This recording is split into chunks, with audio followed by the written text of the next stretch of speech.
frog's journey to touch the skies. Once upon a time in a tiny lily pad lived a small frog named Fribbit.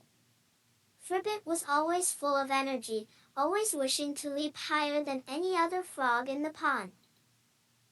Fribbit's favorite pastime was to watch the clouds float through the sky. He often wondered how it would feel to soar among them, but he was just a tiny frog. Fribbit's mother, Fribbella, always reassured him that he was perfect just the way he was, but Fribbit yearned for more. He didn't just want to sit on his lily pad all day. One day, a wise old turtle named Torty came to the pond. Fribbit was fascinated by Torty's stories of traveling and seeing new places. He wondered if he could do the same. Torty noticed Fribbit's curiosity and asked him about his dreams. Fribbit told Torty about his desire to leap higher and explore the world beyond the pond. Torty was touched by Fribbit's ambition and decided to help him. He told Fribbit that in order to leap higher, he must train and strengthen his tiny legs. Fribbit was motivated.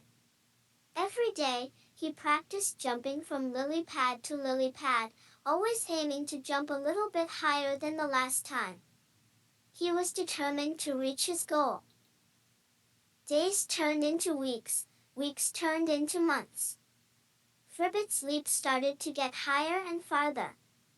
He could see further than he had ever seen before. One day, Fribbit saw a tall tree on the other side of the pond. He dreamed of leaping onto its highest branches and looking over the whole pond. The idea scared Fribbit, but he was also excited. He knew that if he could make it to the top of the tree, he would fulfill his dream of soaring among the clouds. The next day, Fribbit woke up early and made his way to the base of the tree. The tree seemed so much taller from the ground, but Fribbit was ready. He took a deep breath and leapt onto the first branch. His heart was pounding, but he was determined. He leapt from branch to branch, slowly climbing upwards. As Fribbit climbed higher, he became scared. The ground was so far away and the wind was stronger up in the tree. He wanted to give up and leap back down to the safety of his lily pad. But then he remembered his dream and how far he had come. He remembered Torty's words and his own determination.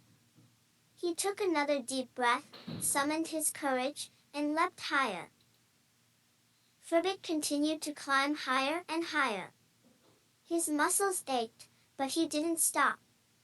He was so close to reaching the top that he could almost touch the clouds. Fribbit's family and friends watched from the pond below, cheering him on. He could hear their voices carried by the wind as he made the final leap onto the highest branch. Fribbit was overjoyed. He could see the entire pond from up here, the lily pads, the other frogs, and even Torty. He felt like he was soaring among the clouds just as he had dreamed. Being up so high, he realized that the world was so much bigger than his little pond. He promised himself that he would explore more, leap to new places, see new things. With newfound courage, Fribbit leapt back down from the tree, greeted by cheers from his family and friends. He made a promise to himself to continue training, pushing his boundaries. Every day, Fribbit trained harder, always aiming to leap higher. He had seen the world from above, and he yearned to explore it more. His journey had only just begun. He would always remember the day he leapt to the top of the tree, and the turtle who had encouraged him. He wouldn't let fear hold him back. He was Fribbit, the frog who leapt to new heights. Fribbit's story spread throughout the pond, inspiring other young frogs to dream big and leap higher. They all looked up to Fribbit, who had dared to leap beyond what was known. One day, A young frog named Ripbit approached Fribbit. He was inspired by Fribbit's story and wanted to leap just as high. Fribbit smiled, ready to pass on his wisdom. Fribbit told Ripbit about his journey, about the training and perseverance. He told him about the fear and the courage. He told him to always dream big and never give up. Ripbit listened with wide eyes, inspired by Fribbit's story. He had a newfound respect for Fribbit and promised to train hard and dream big, just like Fribbit had done. And so, Fribbit's legacy lived on. His story inspired many frogs to dream big and reach for the skies. The pond was no longer just a pond, but a place of dreams and possibilities. Time went by, but Fribbit's story never faded. It was passed down from generation to generation, inspiring every new frog to dream big and leap high. As for Fribbit, he never stopped exploring. He leapt higher, saw more places, met more creatures. His life was an adventure, and he lived it to the fullest. Fribbit's leap was more than just a leap. It was a leap of faith, a leap of courage, a leap of determination. He showed everyone that even a tiny frog could reach the clouds. He proved that dreams do come true, that there are no limits when you have determination and courage. And most of all, he proved that anyone could take a leap to new heights.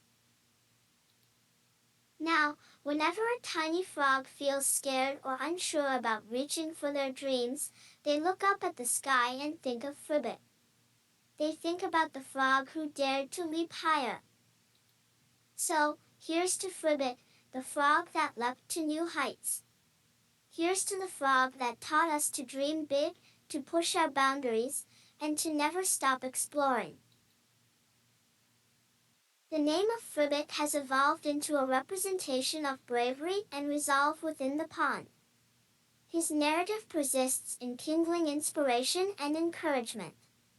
He serves as a reminder that no aspiration is excessive, no bound insurmountable. Fribbit's tale stands as evidence of the potency of dreams and the resilience of determination. It narrates the journey of a diminutive frog harboring a monumental aspiration, one that he actualized through his daring leap. Consequently, within a small pond brimming with lily pads, Fribbit transformed into a mythic figure, a frog that soared to unprecedented heights, igniting aspirations of grandeur in successive frog generations.